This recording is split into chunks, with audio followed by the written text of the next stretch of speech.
A very good morning, class 11th. So, yesterday in our lecture, we talked about the various kinds of respiration, and we saw that in amphibians, mammals, in the higher organisms, reptiles, we are which kind of respiration is followed? Pulmonary respiration. So today we will talk about this respiration in detail. In pulmonary respiration, the main structure which is associated, that is lungs. So example, I told you yesterday lecture also, that is amphibians, reptiles, birds and mammals. In these higher organism, the kind of respiration is known as pulmonary. Why pulmonary? Because lungs is the main organ here which play a role in the exchange of gases. So here pulmonary respiration, we are going to specifically take the example of human beings. So we will discuss under the heading, that is respiration in humans. One thing which comes in mind is, we talked about that in lower organism, skin is the best surface for the exchange of gases. But how lungs, they are most effective, how they are so evolved, lungs ka jo structure hai, how that is more effective as compared to the skin. So we will discuss few points about the skin and lungs, that why lung is the best organ for respiration, or you can say for the exchange of gases. See, we talked about few characteristics, few features that a surface should have. And in skin, in if we talk about the skin of the human beings, our skin is very very thick, right? Our skin, it is made up of your epidermis and dermis plus your dermis, so it is very thick. There are so many layers of these derma layers. And the skin, the purpose of skin is to prevent the water loss, to prevent the water loss by the evaporation method. To prevent that water loss, the skin of human being is thick. The surface area of skin, which is 1.5 to 2 square meter. We will see that when if you just take out your skin in the form of sheets, the surface area which comes out to be 1.5 to 2 square meter. If we talk about our lungs, right now, first characteristic, it does not follow the skin should be thin. If it has to act as the respiratory surface, the skin should be thin. So our skin is very thick, so one point is cross, that it cannot follow, it is not a feature for the exchange of gases. So skin cannot be surface in our case. If we talk about lungs, in lungs we are having our structural and functional unit, that are alveoli. And if we take out the alveoli is very very thin membrane structure. It is lined by simple squamous epithelium, single layer of cells, simple squamous epithelium. It is very very thin on its surface. Second feature, the surface of alveolars is moist, and that was also one of the feature we discussed, that the surface area should be thin, the surface area should be moist. Same alveoli surface, follow that, it is moist. Second, it should be highly vascular. And if we look at our alveolar structure, it is filled with the blood vessels like this. Suppose this is our alveoli area, then it is covered with suppose this is my alveoli, and it is covered with your it is covered with your epithelial tissue, and this tissue is your simple squamous epithelium. And then it is filled with, surrounded by the blood vessels. It has the vascular connection. More is the connection, more is the vessels, more is the exchange of gases. Then next point, in our body, in the respiratory system, we have respiratory pigment. That is what we said, that respiratory pigment is also should be present if any organ has to act as the general surface, or you can say act as the surface for exchange of gases. Surface area of alveoli, it is 50 to 75 square meter. Now just look at back the skin surface area. Surface area of our skin is 1.5 to 2 square meter only, and surface area of alveoli is 50 to 75 square meter. That is why in our case, not the skin, it is the lungs which are the best respiratory structures over the skin, because of all these points, that it is moist, it is filled with blood vessels, it is very thin, it is having respiratory pigment, it is having large surface area. That is why it is the best respiratory structure. Now when we have to discuss respiratory system, it is mainly we are going to discuss it in three parts, 3 points. That is, the first is we will talk about our tract. Tract is a passage through air, where it is a passage through which air passes and reaches to the lungs. So it is a first we will talk about respiratory tract, and then we will talk about lungs, and then the last we will see about the diaphragm. In the first point, if we talk about the passage, that is your respiratory tract, the opening, the first through which air entered, that is your external nares, which we call as the nostrils.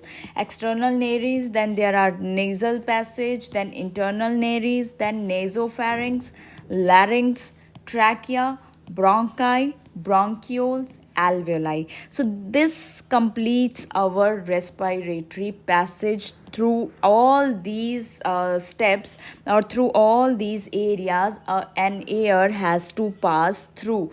So again, one more time I am saying, external nares, nasal chamber. Nasal chamber is the passage from the nasal cavity. Then it is the internal nares, nasopharynx, larynx, trachea, bronchi, bronchioles, and alveoli.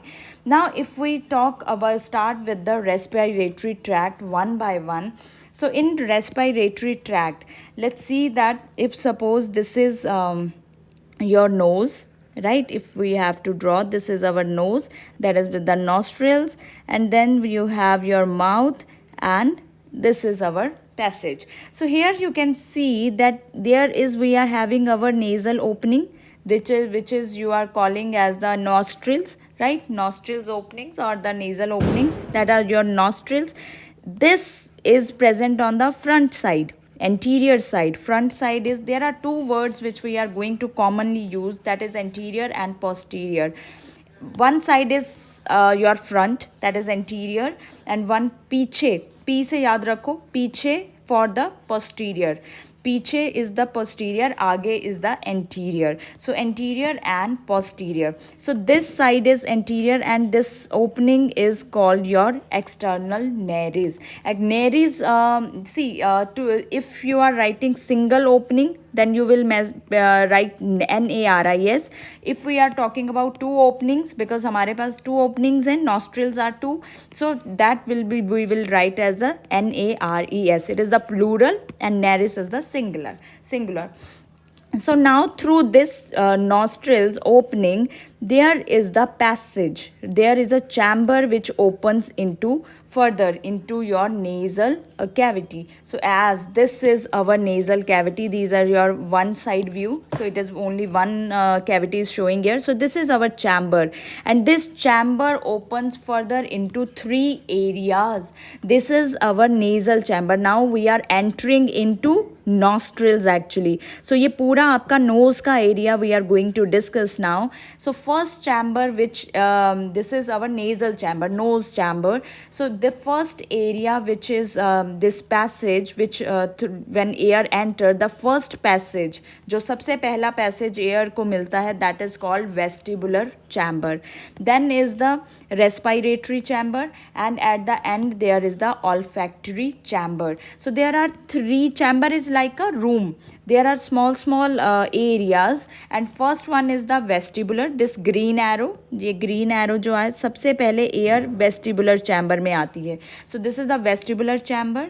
Then second one is your respiratory chamber and third one is olfactory chamber. अगर आपको याद हो 10th class हम olfactory किसके लिए use करते हैं? Olfactory हमारे receptors for the smell.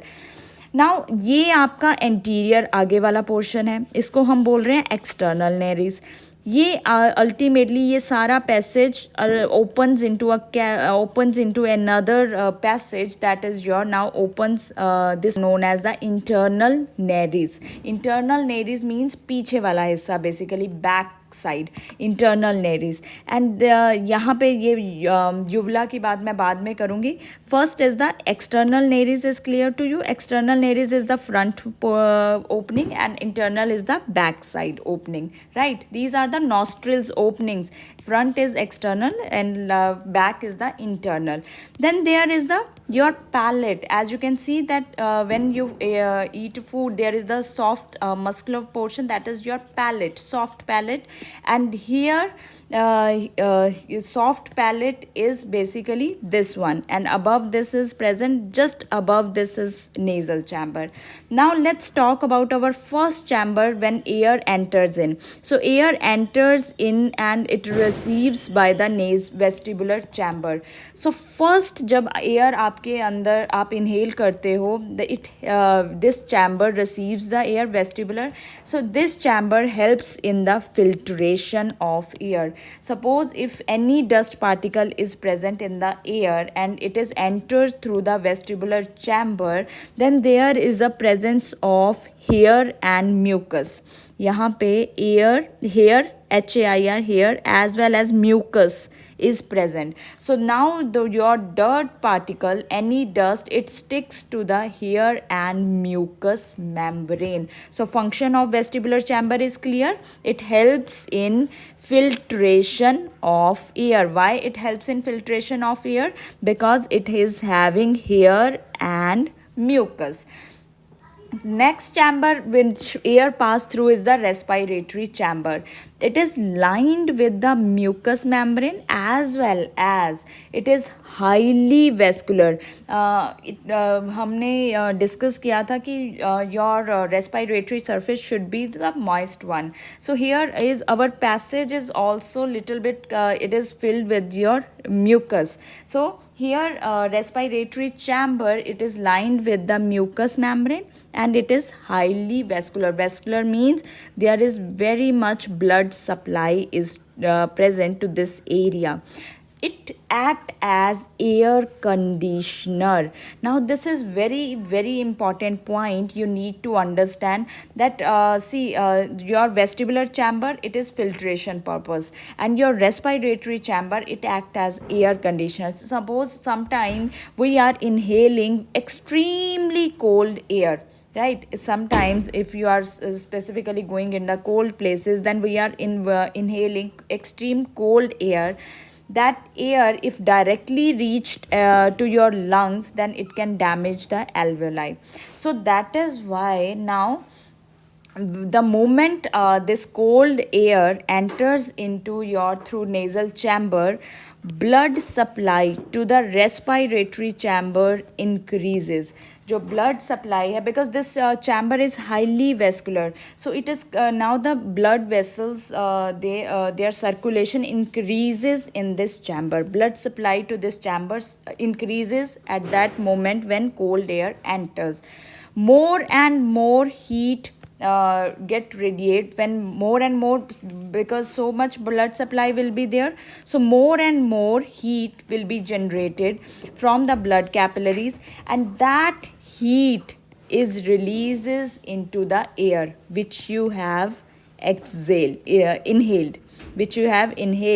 So the heat which is generated by the released by the blood capillaries, that will be now enter with the air, mix with the air and makes the air warmer. Now this is suitable to reach till the alveoli.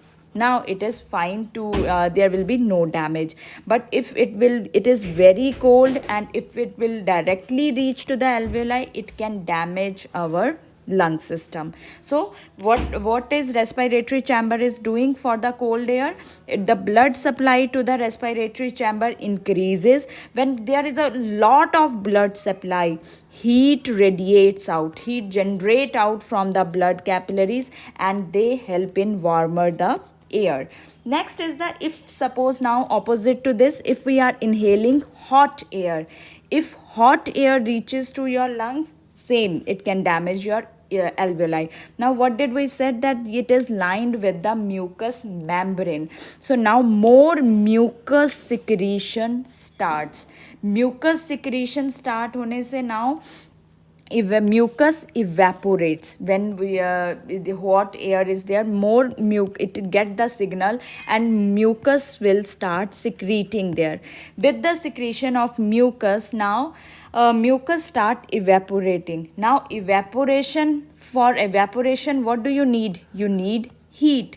And from where it can get heat? From the hot air. So heat is taken from the hot air. So now hot air is free from any kind of heat, and it gets cold or the normal temperature, and then it is sent to the lungs, right? Then it is sent to the lung area. So respiratory, that is why we say that respiratory chamber, it acts as the air conditioner, because it has both the things for the cold air also as well as for the hot air also.